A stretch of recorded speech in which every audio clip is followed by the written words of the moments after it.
Friends, chaos, comedy, and crying rooms? That is the title of the explosive new Rolling Stone investigation into Jimmy Fallon. Yeah. And The Tonight Show. So listen up. 16 current and former staffers have come forward with allegations about Fallon's erratic behavior. They say they were belittled, intimidated, afraid of Fallon's outbursts, and yes, even used dressing rooms as crying rooms. Okay, you know, Miguel, we're gonna kick this off with you. I know you come from the comedy world, and Jimmy Fallon is like revered in that world. We all know and love him as this affable, likable, kind of every guy. Yeah. What is your reaction to what seems to be a very opposite picture being painted of him? You know, this paired with the Ellen stuff that happened last year, was it, or whatever, where people who present themselves as so affable and kind and likable, being this way backstage is kind of a scary thing, you know? It makes it seem like these dream jobs, they get vaulted into this position where you should just be happy that you have the job, no matter how the treatment's gonna be. And I think that culture needs to change. I think every job should be a job that you want to be at and where you're treated well and compensated properly. It's kind of what the strikes are about in the States right now, you know, especially as it relates to writers. And there's that anecdote in there about how Jerry Seinfeld was on the show and Jimmy was so rude to the cue card employee that Jerry Seinfeld was like, hey, you have to apologize to that person. I don't know if you know this, Jerry Seinfeld is not known as the nicest guy in the world. Yeah, that's his whole reputation. Yeah, he's curmudgeonly, And right? if he's seeing Jimmy being like, chill out, buddy, then must be pretty bad. It's just amazing that he got to this level in his career and this is the first time being called out. And it's true, it's this disconnect when you think of, like, I've always thought of him as being, he looks like sort of like a teenage or like a young kid in like an adult body. But maybe that's exactly it. Like maybe his personality is still like a bratty, tantrumy, erratic, self-centered child, and he never grew out of that. And like then he's got all this power and this influence. But I wondered if you were like thinking about the comedy angle. Like comedians, hate to say it, have a reputation of being quite like they're either on and they're funny or they're kind of like low down. I don't know what you mean, Cynthia. I'm having a great day every day. But like, is there any empathy? Again, it sounds like a terrible story if it's true. These are all allegations at this point. But like, is there any empathy that comes forward if maybe he finds out that he has, you know, some emotional issues going on?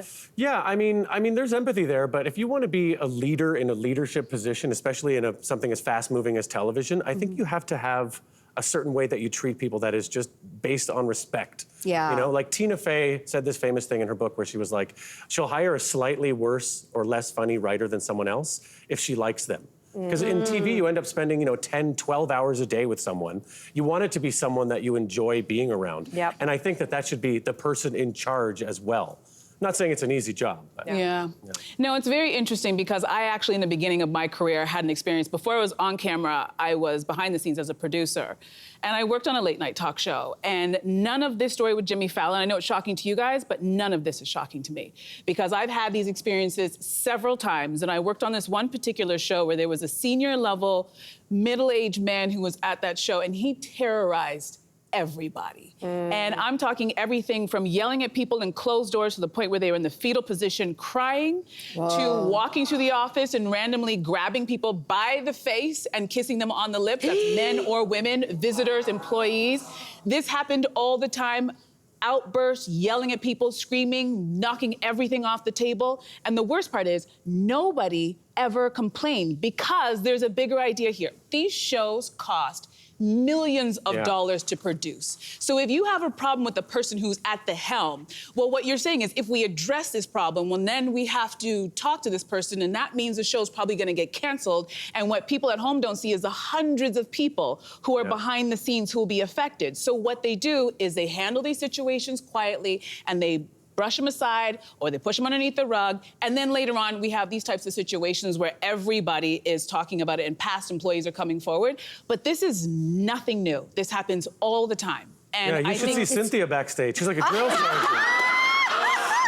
I was going to say, I'm glad you said it. I didn't want to say anything. I'm glad you said it, but... Sorry, I'm joking. To your point, you said something, I'm like, I think those types of positions also expose you to who you truly are. It has nothing to Totally. do with you being a comedian. If you're a bad person, fame and money is just going to expose all of that bad I behavior. agree. Yeah, it's a good point. What I jumped on, which I really, really like, is the fact that we are in a different era, right? So this is coming out in Rolling Stone magazine, and we are now post of the big debut of the Me Too era, and we're already now post Harvey Weinstein. And if anybody has seen the movie She Said, I think it's actually on Crave right now.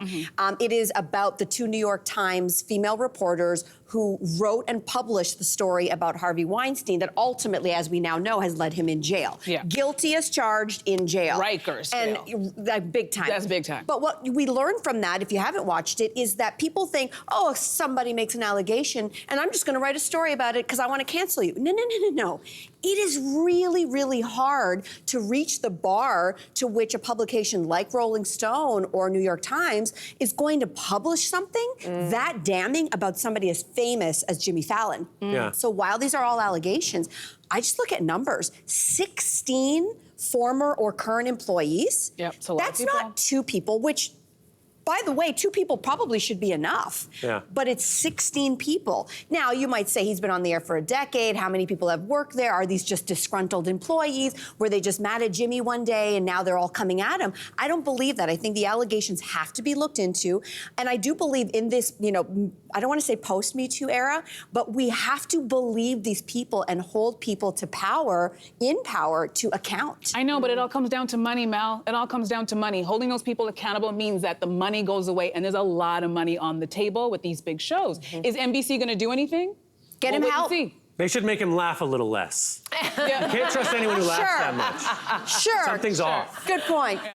Hey there, what did you think? Drop your comments below and join the conversation. And don't forget to like and subscribe so you can find more on everything from food and fashion to pop culture and current events. See you soon.